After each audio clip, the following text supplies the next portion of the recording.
Bienvenidos a Vértice Internacional, soy Rina Musali, qué gusto saludarlos en este programa que analiza el acontecer internacional y sus impactos para México. Las heridas políticas y las cicatrices sociales en Estados Unidos están lejos de cerrarse después del episodio de Minneapolis, en donde se desataron las protestas masivas y el uso excesivo de la fuerza por parte de la policía migratoria llamada ICE. Pero ¿cómo impactan las redadas de ICE en el debate político y electoral en Estados Unidos? ¿Cuáles son las tensiones y las grandes fricciones que se están dando entre el gobierno federal y los estados en materia de política migrante? ¿Cómo van a votar las comunidades latinas que están llenas de miedo y de dolor en las próximas elecciones intermedias? ¿Cómo está el estado de la democracia en Estados Unidos, de los derechos civiles y de la extrema polarización política entre el Partido Demócrata y Republicano? Y en última instancia, ¿qué está haciendo México para proteger a sus migrantes en Estados Unidos? Les pido por favor que nos acompañen.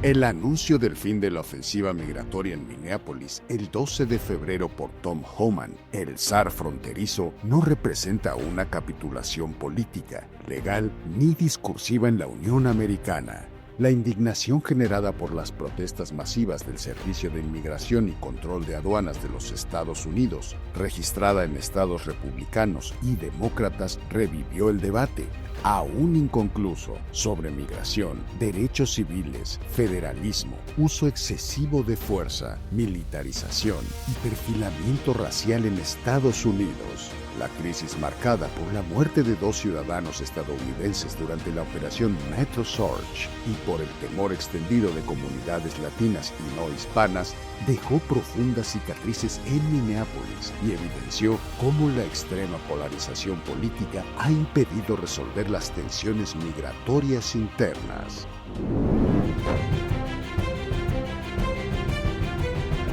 El estallido de protestas sociales en contra de ICE en Estados Unidos, encarnado recientemente en el episodio de Minneapolis, deja heridas profundas en la sociedad estadounidense y plantea interrogantes de cara al año electoral, debido a que se celebran elecciones intermedias en este año en la Unión Americana. Para comentar sobre este importante tema, nos acompañan desde el Museo Casa del Risco la doctora Graciela Muñoz Percero. Ella es especialista en migraciones internacionales y profesora de la UNAM. Bienvenida, Graciela. Gracias, Rina, por la invitación. Está con nosotros Carlos Gómez Roel. Él es analista internacional y asesor político. Bienvenido, Carlos. Gracias, Rina, muy amable. Y está con nosotros también Yasbelini Gallardo. Ella es politóloga de la UNAM. Bienvenida. ¿Qué tal? Un gusto estar aquí en el programa. Gracias. Carlos, todos sabemos que ya concluyó la ofensiva de Minneapolis, que ya se ha dado una desescalada en las calles, pero quedan remanentes y grandes sacudidas para la política de Estados Unidos. ¿De dónde nace todo esto? ¿Cuál es la génesis de este conflicto? Mira, antes de pasar con lo de Minneapolis, yo sí quisiera comentar que en este segundo periodo presidencial de Trump, su política en 3 palabras: vamos por todo, ¿no? Y el vamos por todo es poner gente muy, muy leal a él, gente dura, como el sector de la defensa, como es Rubio, el canciller, Pam Bondi, la jefa del Departamento de Justicia, y el director del FBI. Curiosamente, en esa dureza que él impone, el Congreso de Estados Unidos pasan por una matiz de dificultades para poder ser aprobados. O sea, al Congreso de Estados Unidos, en su buena mayoría, no estaban muy de acuerdo con este tipo y este perfil de gente que ya Trump estaba presentando. Bueno, los aprueban y vamos para adelante. En ese vamos por todo, ¿de qué?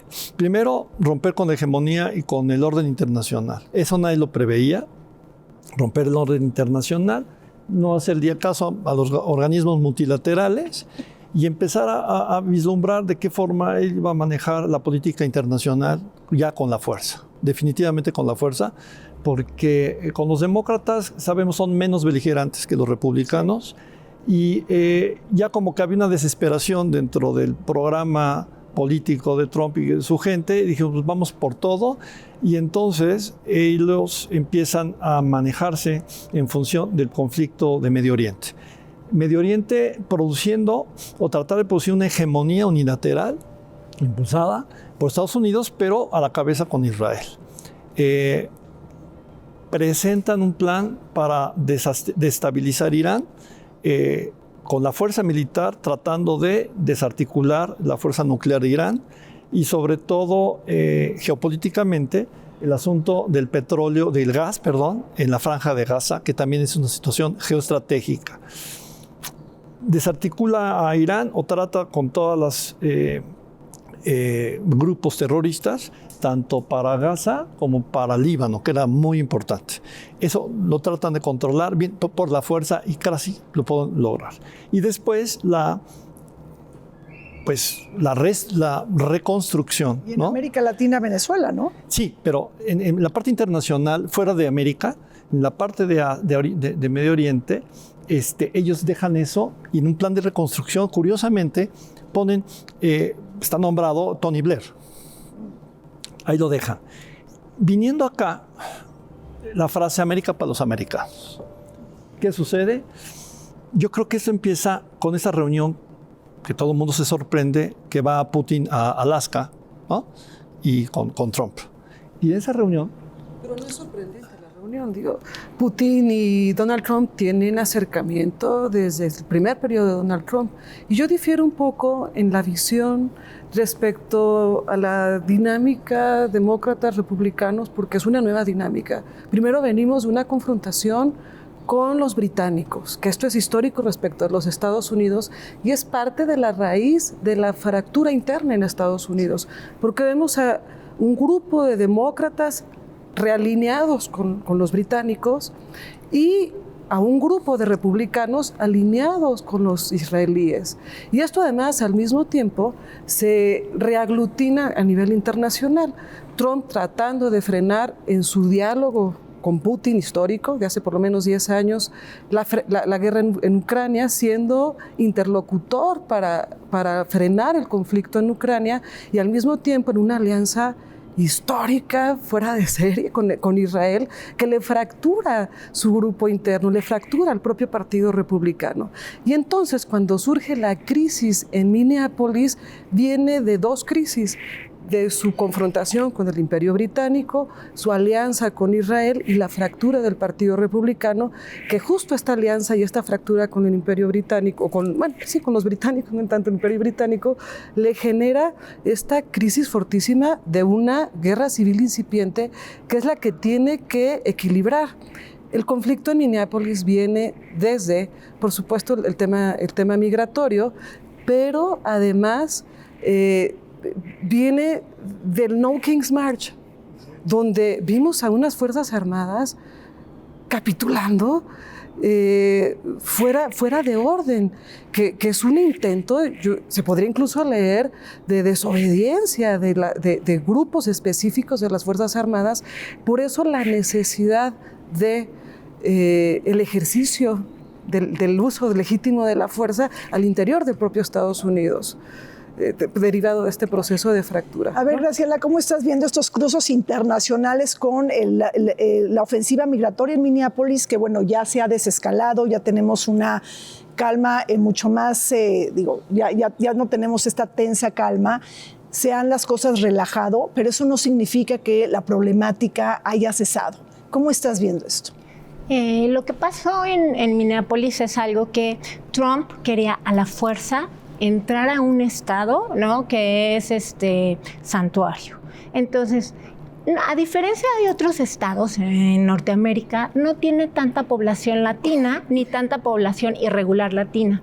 Lo que llama mucho la atención que gran porcentaje de la población es somalí, viene de África. Entonces hay muchos migrantes africanos en esa zona.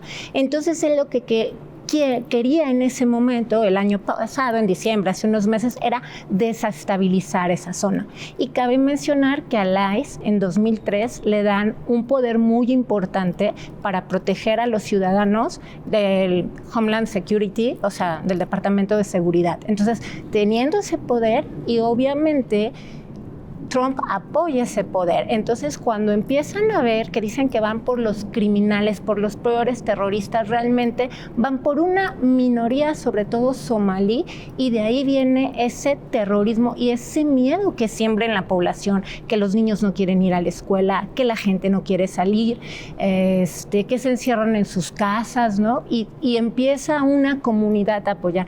Pero realmente, aunque es muy importante mencionar cómo está Trump ahí y cómo permite, ¿no?, que Greg Bobino lleve a cabo todo eso, porque el ICE no se maneja solo. Perfecto. Yo creo que el asunto es que el esbozo que hicimos sobre la parte internacional, en la parte interna, Trump se equivoca. Se equivoca definitivamente por lo que comentas. Manda a ICE, cosa que no tenía por qué hacerlo, sino que las fuerzas del orden de los estados están suficientemente bien establecidas. Pero lo hace por esta necesidad de legitimación interna. Es que, de verdad, la crisis del No King's March es una crisis profundísima que va de la mano del levantamiento precisamente por el tema migratorio en Los Ángeles, en California, el llamado al Calexit, a la separación de Calexit por el gobernador Newsom, que eso en sí mismo ya es una confrontación interna. El discurso ya es de guerra civil. Entonces, ¿qué necesita? ¿Por qué manda a ICE con el ejercicio legítimo de las Fuerzas Armadas que le son leales? Porque lo que vimos nosotros en ese desfile desfigurado, ¿no?, era la no obediencia de un grupo de las Fuerzas Armadas respecto de Donald Trump con su secretario de Defensa al frente. Porque hay orden en las Fuerzas Armadas de Estados Unidos, hay un sistema de orden. Pero Donald Trump es el presidente de los Estados Unidos. Pues, la crisis es no solo respecto de los demócratas, que creo que están jugando políticamente como deberían de hacerlo ante el desequilibrio tanto internacional como interno, pero sobre todo interno republicano. Y no podemos, por ejemplo, desvincular tampoco el fenómeno migratorio del fenómeno de Epstein, que se vincula al fenómeno de Biden, de Hunter Biden, que es el mismo contexto político que le recula a Donald Trump.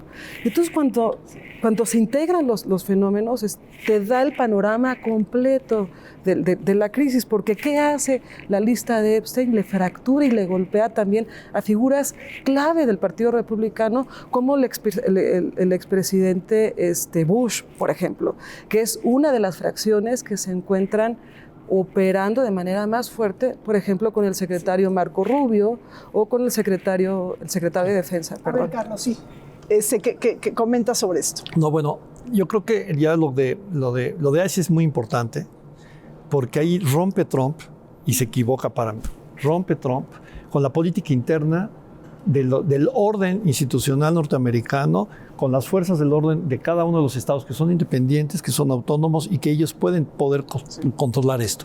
Yo creo que él se equivoca porque fue muy prematuro que fuera el ICE, y el ICE dice: a que yo perciba o sienta que creo que es ilegal, vámonos. Eso no pasaba. Había órdenes de un juez para poder ir con los ilegales a ver una situación. Ahora, Minnesota, ¿qué significa? Minnesota fue uno de los estados que en las elecciones se le puso a Trump también. O sea, yo creo que hay un doble filo ahí. Y está gobernado por Tim Walz, que Somalia, fue... sino es claro, por la situación. Pero Carlos, gobernado por Tim Walz, que fue compañero de fórmula de Kamala Harris. Claro. ¿No? Que hay un doble filo. Estado demócrata. Hay un doble filo ahí, claro, ¿no? Y además, tanto se equivoca Trump que le hace el favor a los demócratas haciendo a Newsom empezar a crecer. Porque Newsom es el único gobernador que para Trump le dice: aquí somos autónomos. Newsom consigue una aprobación del Congreso local, ¿no?, para impedir que las fuerzas federales entraran a Los Ángeles. Los republicanos llevan por lo menos 6 años combatiendo el federalismo norteamericano, con la crisis justo de Biden, y recordemos de los gobernadores, por lo menos de California, de Florida, de Texas, que no es algo como espontáneo de Donald Trump, sino llevan por lo menos 6 años combatiendo de manera muy fuerte el sistema federal norteamericano, que se consagra, ¿no?, ahora en la crisis tanto en California como en Minnesota, como en Minneapolis, en Illinois, por supuesto, también. Algo que es muy importante cuando el federalismo en Estados Unidos, desde que se firma la Carta Magna después de la independencia, es por lo que más pugnaban: estados federales independientes. Entonces otra vez vemos esa división norte-sur con demócratas y republicanos, pero los republicanos, yo diría que más de unos 10 años de fractura interna. Entonces, ¿qué provocan las fracturas internas en los partidos? Debilidad en las mismas hegemonías y en las élites, o sea, de Cámara del Senado, de todo eso. Entonces, algo que está pasando es que cada vez hay más candidatos independientes, cosa que no pasaba en Estados Unidos. Siempre eran los republicanos y los demócratas. Ahora la gente más joven, la gente menor de 30 años son las que apuntan a ser independientes, y eso es también lo que hace, ¿no?, que los demócratas tomen ventaja. Y por ahí dijeron, son menos belicosos, sí, pero en cuestión migratoria siempre han puesto un muro de acero por debajo del agua, ¿no? Ahora, pero tampoco podemos dejar de contexto que en Minneapolis fue asesinado George Floyd en 2020. Es decir, esto de alguna manera surge el movimiento de Black Lives Matter, y esto de alguna manera, pues, ustedes ven cierta conexión en lo que pasa con ICE en Estados Unidos, porque además ICE no nada más está en Minneapolis, digo que ya hay una ofensiva que ha terminado, pero que ha estado en muchísimos estados y ciudades de la Unión Americana. ¿Ves conexión ahí con lo de Black Lives Matter? Yo creo que hay una contraofensiva, ¿no? Trump dijo, si puedo fuera de Estados Unidos lo que hemos logrado, también adentro lo puedo hacer. Pero más que se equivoca, porque no mide precisamente esas consecuencias, porque como dices bien, Graciela, está empezándose a descontrolar a la gente por la falta de información, que nunca habían visto a un presidente de los Estados Unidos de la forma que lo están viendo. Pero aparte, como bien dices también, el asunto de Epstein, que empieza también a fracturar la moral de los republicanos, y que ahí sí, como buenos políticos y que son institucionales y que el orden lo deben de preservar, sobre todo a imagen del mundo, no van a permitir que haya esto. La verdad, les costó mucho trabajo lograr una aprobación en el Congreso para que manejaran todos los archivos de Epstein. Ya hubo republicanos que están con ellos, y yo creo que va a ser una fractura muy grande. Pero estamos viendo esta fractura, Yasbelini, entre el Estado y la ciudadanía. Es decir, esa es la fractura que estamos viviendo, una enorme desconfianza de los ciudadanos estadounidenses sobre sus autoridades. Sí, es una fractura del viejo sistema político, que eso es la representación simbólica de Epstein, que además no solo es Epstein ahorita, es Epstein, Hunter Biden, el Pizzagate, ¿no? Que además es el hilo conductor del actuar político de Donald Trump, del discurso político. Cuando hablas de Hunter Biden, te estás refiriendo a todo el tema de Ucrania. Tiene que ver exactamente. Ucrania. ¿A qué te refieres exactamente? Por supuesto, tiene que ver el tema de Ucrania por el tema de Burisma Holdings y este conflicto de interés respecto del conflicto en Ucrania, pero que va vinculado a la red de trata de personas, que va ligado, porque no podemos desvincular a Hunter Biden también del escándalo sexual de Hunter Biden, que va ligado, por supuesto, del escándalo sexual de Epstein, que se liga desde el Pizzagate, que es el piquito, el punto 5 que le hace ganar a Donald Trump en su primer periodo de gobierno. Entonces, esto en sí mismo nos representa una fractura de la élite política, porque recordemos que el sistema político norteamericano es de élites. Y esta fractura de la élite se pudiese analizar como un acto de provocación del propio Donald Trump, que pretende encumbrar a la nueva élite política que él representa. Pero pues, se ve vinculada también en Epstein, y ahí es donde entra... Correcto.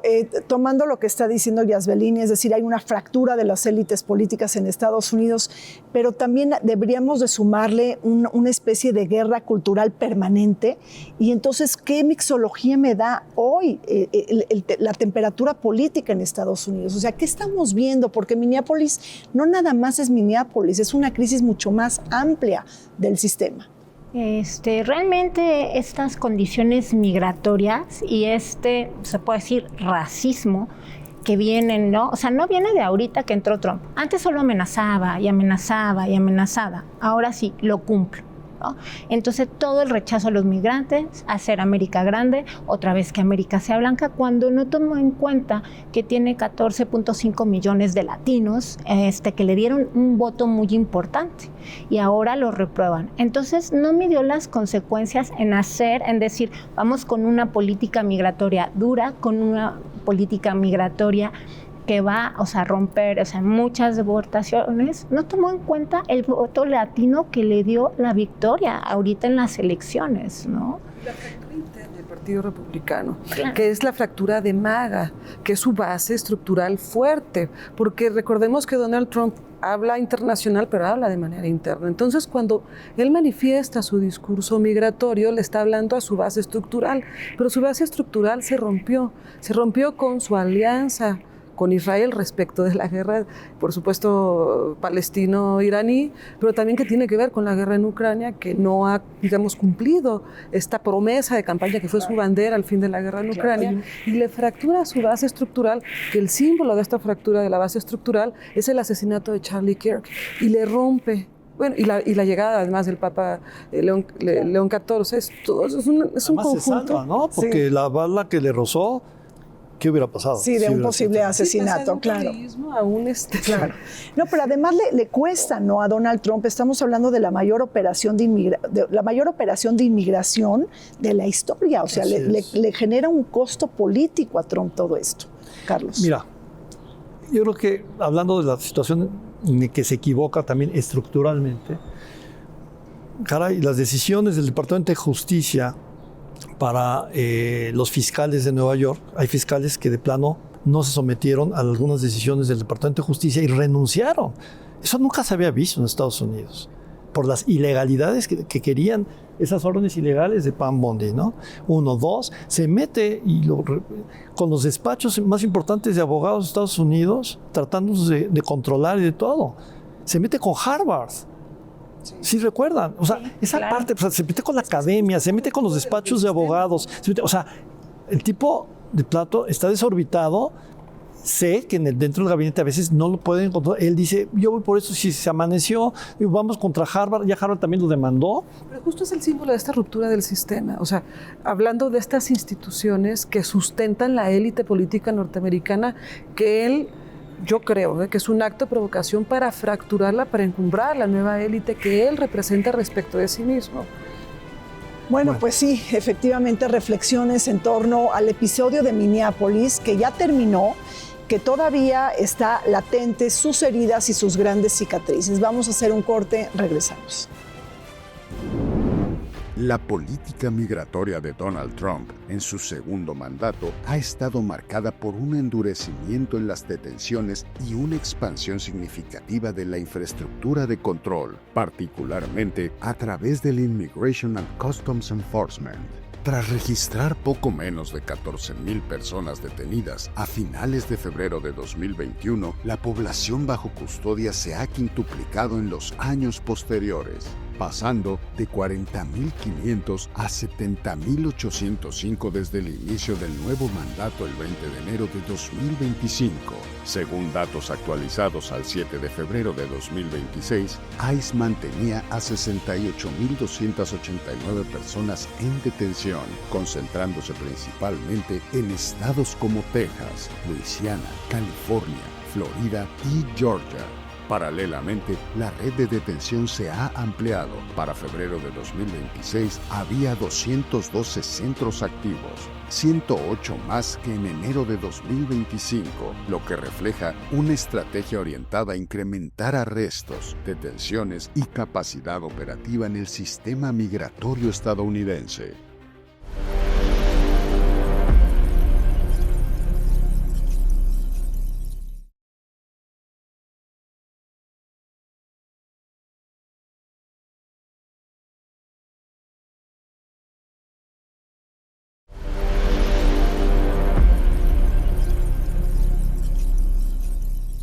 Estados Unidos se prepara para enfrentar una batalla legislativa de alto riesgo de cara a las elecciones de noviembre del 2026. El juicio de las urnas que definirá si los republicanos mantienen la mayoría de la Cámara de Representantes y el Senado, y si Trump consolidará su agenda de trabajo rumbo al 2028, aunque las encuestas muestran un declive sostenido en la popularidad del presidente y una aprobación menguante en temas clave de gestión.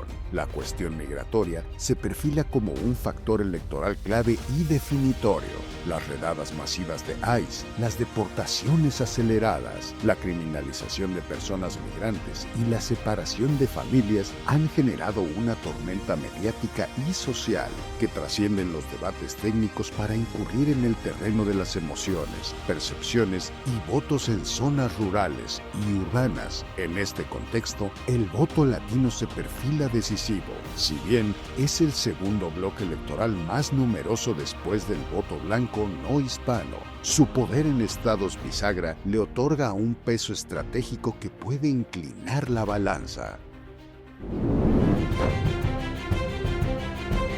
Seguimos adelante comentando sobre la difícil situación que atraviesa Estados Unidos en su política interna, con las deportaciones, las redadas de ICE, los choques políticos y legales entre la federación y la autonomía de los estados.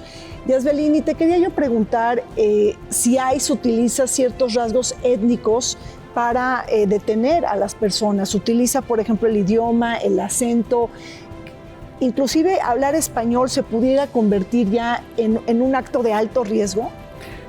Sí, dependiendo la región. Claro.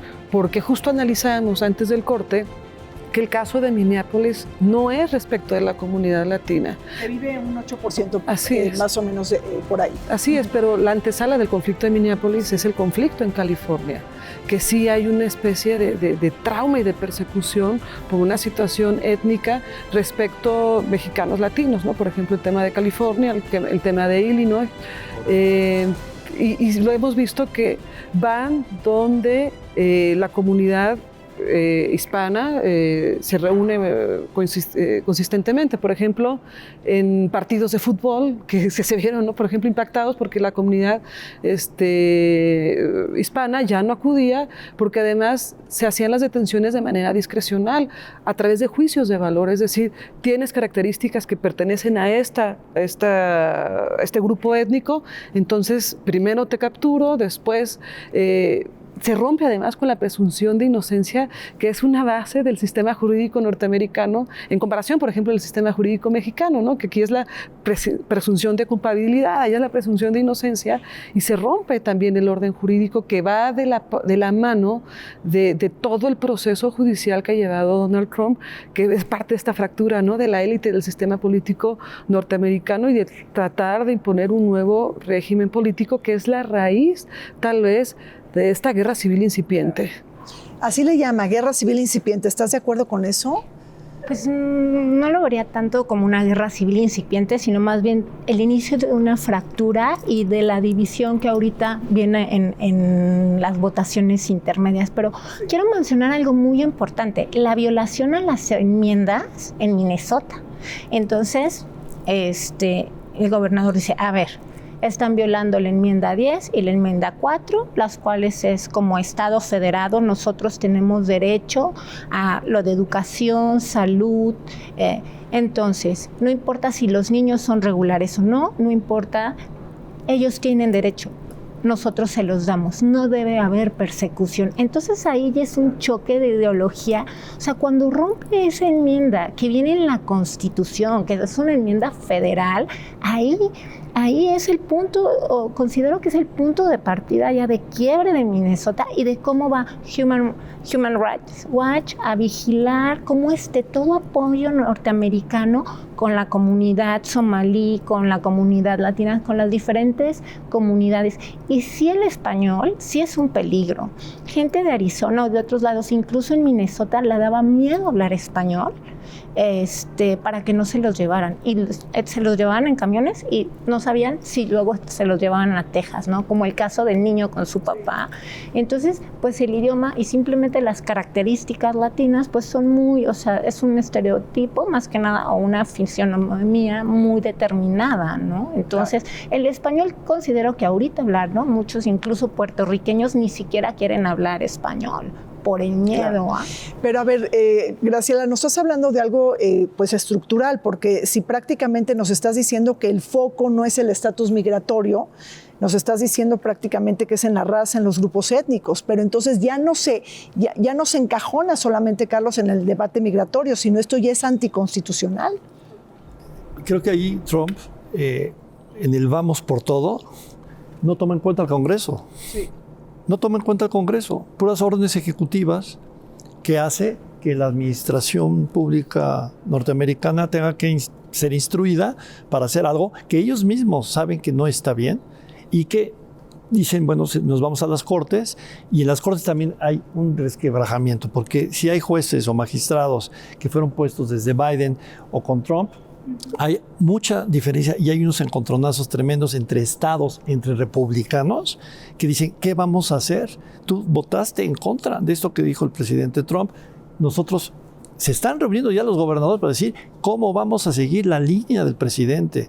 Porque si seguimos la línea del presidente, va a haber todavía esa fractura que puede venir con esta situación. Pero inclusive, Yazbelini, el Partido Demócrata dice, ICE está actuando como la Gestapo, ¿no? Como un ente paramilitar, como una policía secreta. Además tiene mucho más poder que tiene más poder presupuestario que muchos ejércitos regulares del mundo.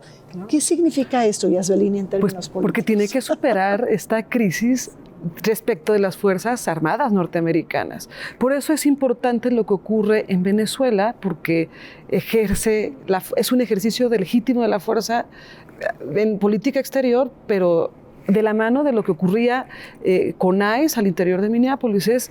Es un proceso de legitimación política como presidente de los Estados Unidos ante la fractura interna respecto al Partido Republicano y, por supuesto, la confrontación que tiene con el Partido Demócrata. No con todas las fracciones del Partido Demócrata, pero con un oficio político del Partido Demócrata, porque además se sirve de la crisis política, porque es una crisis política, ideológica, jurídica. Pero recordemos que también Donald Trump, su motor es ideológico y el discurso interno es respecto al tema ideológico. ¿Cuál es la fractura también de Donald Trump al interior del partido republicano? Es ideológico respecto con los protestantes y con los católicos al interior de Estados Unidos, que eso se traduce en aportaciones económicas del Partido Republicano. Y entonces tenemos protestantes hispanos y católicos hispanos.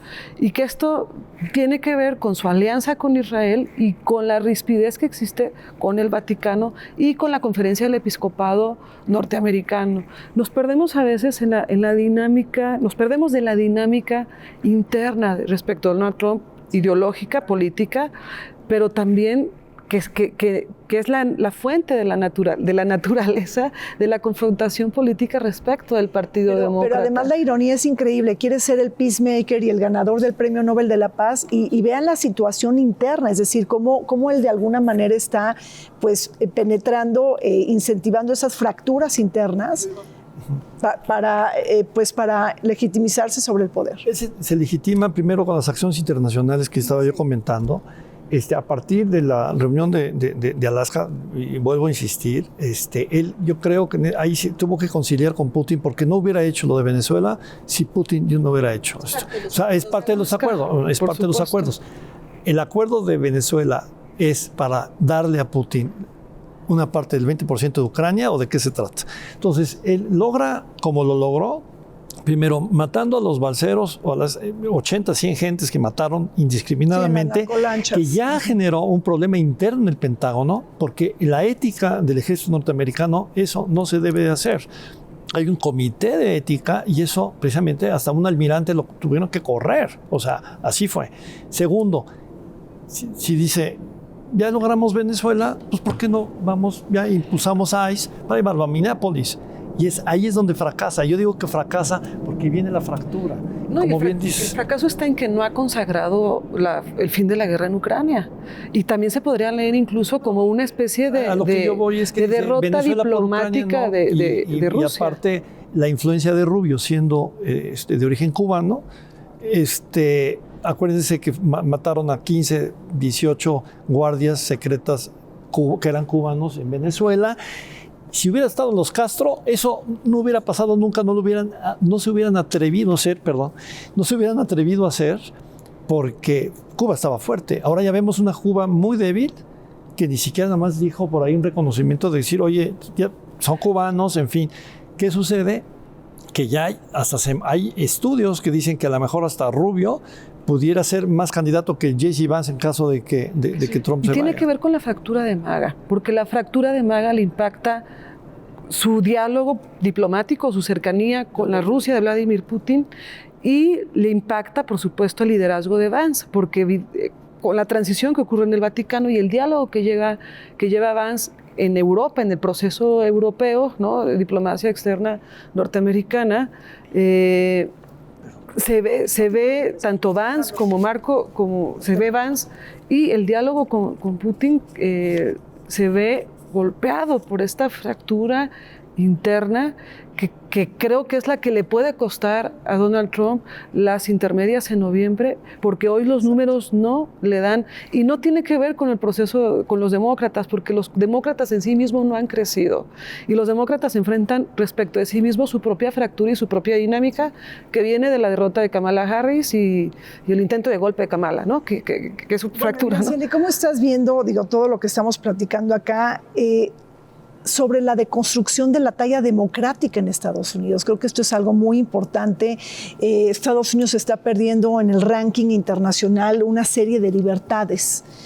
¿Cómo estás viendo esta crisis interna relacionada con el golpe fulminante a la democracia liberal? Realmente es una declive democrática que no se había visto anteriormente en Estados Unidos, o sea, en gobiernos anteriores. O sea, lo que estamos viviendo hoy con Trump, ese debilitamiento de la política interior, está formando nuevas estructuras. Más que nada, hace rato, hablando, como dijo Yasbelín, de los republicanos, pero esto que ya hay un 30% de personas independientes es preocupante en un sistema que lleva siglos con dos partidos, ¿no? Entonces, aquí vemos a un Trump con una política exterior que rompe, pero internamente fractura, ¿no? Y lo que decían, volteando a Cuba, es algo muy interesante. Desde que se independiza Estados Unidos, siempre han querido a Cuba por su geopolítica, ¿no? Entonces, Trump está perdiendo, y obviamente ha perdido, incluso con los republicanos, pierden un 20% de publicidad, un 20% de credibilidad con su mismo partido, y los demócratas un 60%. Entonces vemos a un Trump, aunque esté empoderado, ya internamente debilitado en la Cámara, en el Senado y en las próximas elecciones gubernamentales. Claro. Carlos, entonces, ¿tú crees que la mayor debilidad de Estados Unidos ante el mundo es su debilidad interna? En parte sí, pero ha hecho tanto en la parte de política internacional que yo, volviendo a lo que decías en función de Inglaterra, yo después de la reunión que hubo en Alaska, tuvo la cena y el recibimiento del rey Carlos III, ustedes recordarán. Y es el único personaje en Europa que en esa cena, el discurso del rey Carlos hacia Trump, diciendo, vas a defender Ucrania porque tienes que defender Ucrania. Y creo que lo que acaba de pasar ayer, que metieron a la cárcel al ex príncipe Andrés, es una demostración que al rey Carlos le interesa que el orden se establezca, y es casi diciéndote, te lo digo a ti para que se lo digas a Pedro, y lávate tus barbas porque lo de Epstein te puede llegar también a ti, ¿no? Sí. Tiene que ver con el Estado 51 y con Canadá.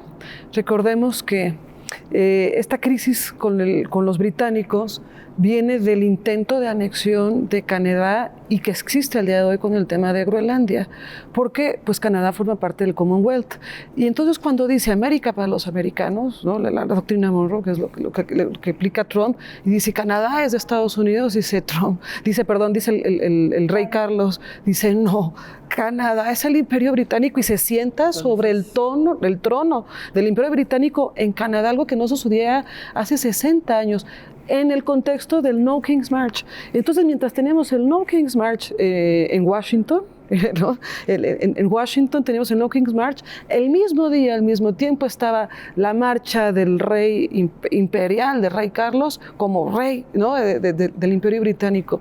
Este es una de la naturaleza, no digamos, de la separación de las colonias británicas, de la propia guerra civil norteamericana, la fractura del norte con el sur, que es uno de los signos que nosotros estamos viendo el día de hoy, que además va de la mano del proceso energético, donde quiere Trump de naturaleza republicana tener el control de los precios de los energéticos, que ese es el tema del conflicto también con Irán y del proceso de negociación con Rusia, porque al controlar el estrecho de Hormuz, que es lo que están pretendiendo hacer, al controlar el Mar Caribe, el tema venezolano, el control que van a ejercer ahora en el proceso intermedio también en Brasil, tiene el control de los precios y eso también reequilibra el proceso interno. Entonces, digo, sí, no está dicho todo. Ahí. Sí, no, efectivamente, muy interesante porque estamos conjugando el binomio nacional con el binomio internacional, ¿no? Y cuál es el resultado que hay en la temperatura política en Estados Unidos, sobre todo porque estamos viviendo un cambio de era geopolítica. Hacemos un corte, volvemos. Como parte de la ley Big Beautiful Bill, promulgada en julio, ICE recibió un aumento de fondos que lo convierte en la agencia federal de aplicación de la ley con el mayor presupuesto a su disposición en el año actual de 2026. Según datos encontrados en usaspending.gov, el presupuesto de la agencia para el año en curso se sitúa en alrededor de 77,000 millones hasta 2029, es decir, alrededor de 27,000 millones anuales. Estas cifras colocan al presupuesto de ICE en un rango mayor o similar que al de muchos ejércitos nacionales del G20. Supera los gastos militares de países como Italia, Israel, Brasil, España y Turquía. Estos fondos sustentan la meta de 1 millón de deportaciones anuales y el despliegue de la tecnología avanzada, incluyendo drones y sistemas de identificación biométrica en tiempo real.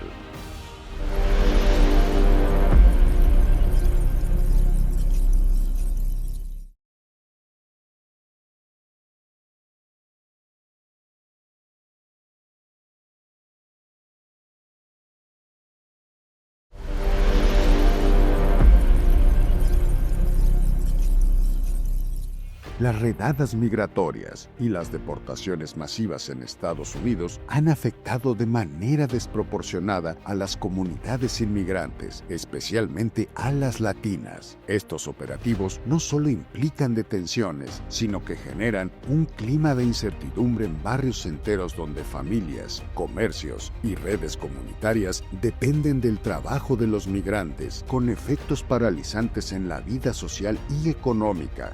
A esta situación de indefensión se suman la precariedad económica, la persecución política en los países de origen y la interrupción abrupta de proyectos de vida. El impacto también es económico y trasciende a las comunidades directamente afectadas, pues reduce el empleo de los migrantes y merma su capacidad de enviar remesas. En el caso de la relación México-Estados Unidos, estas dinámicas profundizan un clima ya tenso, marcado por la migración, la seguridad y las políticas fronterizas, temas que atraviesan cotidianamente la relación más importante de México con el mundo.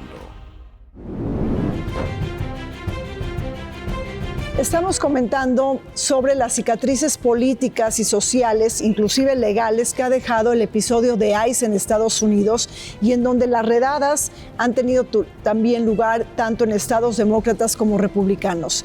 Graciela, se acercan las elecciones intermedias del 2026 en Estados Unidos. Estos enfrentamientos que han sido en muchas ciudades de Estados Unidos le cobrarán una fractura a Trump de cara a las elecciones de noviembre, del 3 de noviembre de este año.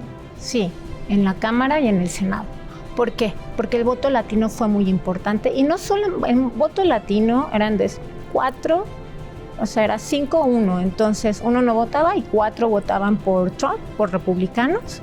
Y ahora con lo que pasó en Minneapolis, otra vez con los afroamericanos, hay también otro quiebre, entonces los republicanos van a perder escaños en Cámara y ya no va a ser mayoría republicana, ¿no? Cosa que tiene a Trump muy angustiado porque perdería la mayoría, y al perder la mayoría... ¿Sí está cuestionando la celebración de las elecciones? Sí, dijo que si un país estaba en guerra no se podían celebrar elecciones y pone de ejemplo Ucrania, ¿no? Lo puso... Ajá. Puede provocar eso. Entonces él está viendo que con estos 8 billones de dólares que le ha dado al ICE para tener todo ese, 8 billones de dólares al ICE para tener ese control migratorio que es totalmente agresivo, ilegal, porque ya se salta las enmiendas, ¿no? Entonces yo sí veo que los republicanos van a ir en declive por las actitudes de Trump. Claro. Trump, perdón. Sí. Viene a transformar el sistema político electoral norteamericano, porque históricamente es de élites, por eso tienen el doble filtro, digamos, de votación, no es voto directo, Sí, primero. Electoral, sí. Y segundo, ¿qué hace Donald Trump? Lo transforma en un voto popular, que no existía en los Estados Unidos.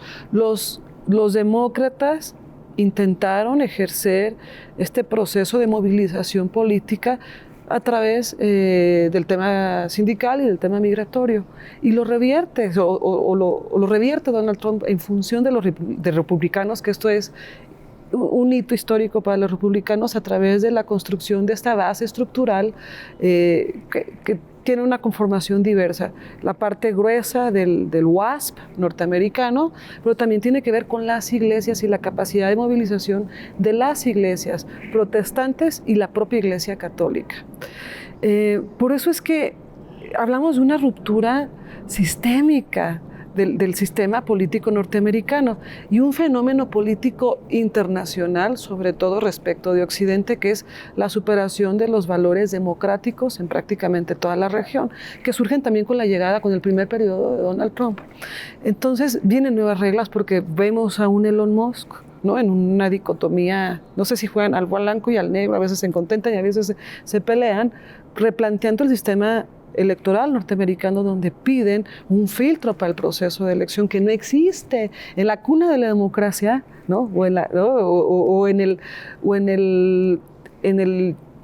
promotor de la democracia, que son los norteamericanos. No existe un sistema del filtro electoral donde los perros y los muertos votan. Pero no perdamos de vista que el sistema político norteamericano no es de voto directo, sino es de élites, que es a quien se dirige Donald Trump. Y entonces tendrá que ir con los superdelegados de su partido, y por eso es muy intrascendente el que exista una tercera fuerza política que por supuesto que le beneficia a Donald Trump, porque le quita el control político de estos superdelegados a los viejos caciques, si el término lo permite, del Partido Republicano. Por eso uno de los grupos a los que golpea la lista de Epstein es a los Bush, que tienen el control de varios estados estratégicos para el Partido Republicano. Sí, así es. Bueno, y Carlos, ¿y cómo estás viendo, de cara a las elecciones intermedias? Tenemos toda esta ofensiva migrante en todos los estados, prácticamente Estados Unidos, es decir, las redadas de ICE que han penetrado y que han golpeado el statu quo, ¿no? Como lo hemos dicho. El asunto... O sea, la parte electoral, ¿no? O sea, el voto latino, ¿qué va a pasar? Y la parte latina. Muy sensibles ya con lo que pasa en Minneapolis, muy sensibles de que este hombre va a querer ir por todo, pero no puede, porque la misma estructura institucional de Estados Unidos no se lo va a permitir. Ya estamos viendo en el Congreso que ya hay muchos republicanos plegados hacia una neutralidad, sobre todo los republicanos. Casi no quieren decir, porque son muy orgullosos de estar con los demócratas, pero lo de Epstein va a ser un trozo. No olvidemos que también en lo electoral está la revisión del tratado comercial. Y la situación del tratado comercial va a depender, y digo yo, va a depender mucho esa negociación para ver cómo le va a ir a México y sobre todo cómo se va a operar internamente en Estados Unidos con los líderes chicanos, mexicanos, para poder apoyar a los demócratas y que Trump pierda el Congreso. Que ahí viene el proceso de operación política fina de la élite norteamericana. El asunto geopolítico en Estados Unidos es todo el oeste, ¿no? El centro y el este, pero cada uno, el centro y el este, cuando están, tú hablabas de las iglesias, los católicos y los protestantes están muy divididos, y creo que ese voto va a ser muy, muy importante. Sí. Ahora, Graciela, habló Carlos de México, pues digo, tomando en cuenta hay alrededor de 20,000 mexicanos detenidos por ICE. ¿Cuál es la estrategia de nuestros consulados, de nuestra política exterior para proteger a los mexicanos en el exterior? Realmente ha sido débil, de hecho ha sido muy criticado el PEL, el programa de los abogados legales para los mexicanos en el exterior, porque los consulados tienen demasiado trabajo. Y también el sueldo es bajo, entonces les llegan muchos temas que ellos no pueden resolver. Entonces, ¿qué está pasando? Pues los mexicanos, aunque hay un doble discurso. Nosotros, presidente, apoyamos a los mexicanos en el exterior cuando realmente no hay un apoyo porque los consulados están débiles. Entonces eso pasa, por ejemplo, mucho en Phoenix, ¿no? O sea, todo lo que es Arizona, pasa en California, en Los Ángeles. Entonces esto define también una política migratoria aquí en México que no le da una defensa a los mexicanos como debiera, ¿no? O sea, debería de estar ahí, dicen, no, son nuestros héroes. ¿Y cómo los apoyamos, no? O sea, cuando retornan les dan un carnet del Seguro Social, 200 pesos, cuando llevaban más de 40 años haciendo una vida. Entonces realmente no hay un apoyo, y organizaciones como Fuerza Migrante, todas estas grandes, incluso observadores como IAS, ¿no? Que no son mexicanos, tienen mucho recelo de lo que está pasando con el gobierno mexicano. No hay un apoyo como debería ser. Esa política exterior que nos caracterizaba, y sobre todo en estos consulados que siempre han sido claves en Estados Unidos, por ejemplo, Phoenix o California, Los Ángeles, está bajando mucho porque eso. Entonces, de hecho, se quejan mucho de que no hay este programa legal de asistencia que les habían prometido, que hay una violación constante de los derechos humanos, que los están agrediendo constantemente. También viene un proceso de controversia diplomática, porque recordemos que fue públicamente y severamente acusada pues, la administración de la presidenta Claudia Sheinbaum de organizar estructuralmente a los mexicanos en Estados Unidos desde los consulados, y fue un proceso diplomático fortísimo que además realimenta la nueva guerra contra el terrorismo, que resulta que es con el narcotráfico y que tiene como objetivo México. Entonces, viene de estos dos procesos, porque primero hubo un impulso muy fuerte, protagónico, al inicio del periodo de gobierno de Claudia Sheinbaum con el canciller Juan Ramón de la Fuente desde los consulados, pero vino un freno de mano por parte del gobierno de Donald Trump a través de una controversia diplomática fortísima que les hizo recular en el proceso de operación político-diplomático, porque se sospecha que sí había una especie de operación estructural con la comunidad mexicana desde los consulados. Y con este famoso libro, ¿no? de este autor que generó un impacto mediático en Estados Unidos de manera importante. Y acciones políticas concretas desde la oficina de la presidencia. Entonces, esto que comentas no se puede desvincular desde la controversia diplomático-política, y que además sigue echada. ¿Por qué difieres? Difiero porque en un principio sí hay una ayuda, pero apenas cuando entra Claudia Sheinbaum. El año pasado que llega con esta controversia el año pasado diplomática que llega Trump, ¿no? Cuando hay esto de mexicanos paisano, bienvenido otra vez, empieza todo este abrazo al mexicano. Cuando se empieza a salir de las manos todas las nacionalidades, es cuando se le sale de las manos. Es muy difícil, ¿no?, hacer partidismo con el partido en el poder de México, con las comunidades chicanas o con las comunidades latinas. Eso es lo que se decía, pero cuando uno estudia la política migratoria norteamericana y mexicana desde sus inicios, es muy difícil como ese voto chicano que va a estar apoyando a Claudia Sheinbaum. De hecho, es organización estructural respecto de la política en los Estados Unidos, porque incluso la acusa la administración de Donald Trump y Donald Trump mismo de estar operando para los demócratas, sobre todo en esta crisis que existía tanto en California como en Illinois. Tu último comentario, Carlos, para cerrar. Bueno, yo creo que en parte y parcialmente Donald Trump tiene algunos triunfos en lo internacional, con muy entrecomillado el apoyo de Europa. Él cree que puede hacerlo internamente fracasa, con decisiones, con órdenes ejecutivas. yo creo que este debilitamiento se va a ver en las urnas en este 2026. Sí. Claro. Pues muchísimas gracias a Graciela Muñoz, a Carlos Gómez Roel y a Yasbelini Gallardo por estar con nosotros. Hacemos un corte, regresamos. En el contexto del endurecimiento migratorio, las detenciones y arrestos realizados por el Immigration and Customs Enforcement han impactado de manera significativa a personas de origen mexicano, que históricamente constituyen uno de los grupos más numerosos dentro de la población migrante indocumentada en Estados Unidos. El gobierno de México confirmó la repatriación de 145.537 connacionales en diciembre del 2025.